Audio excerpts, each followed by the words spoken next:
Excuse ka lang. Morning po.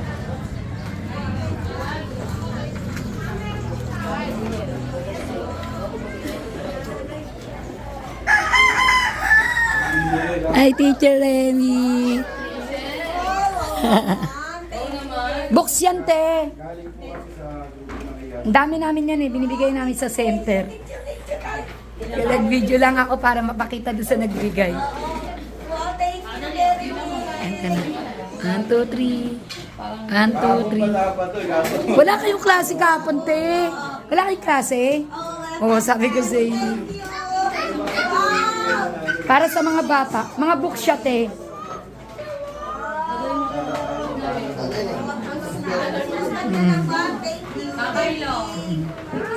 Bibigay kami sa daycare, te. Nire-release namin sa daycare lahat. Ayun. Para dito, para may na ano ba, yung mga bata. Itong nursery ko rin. Ako, di sa susunod. Yung kaninang maga, 20.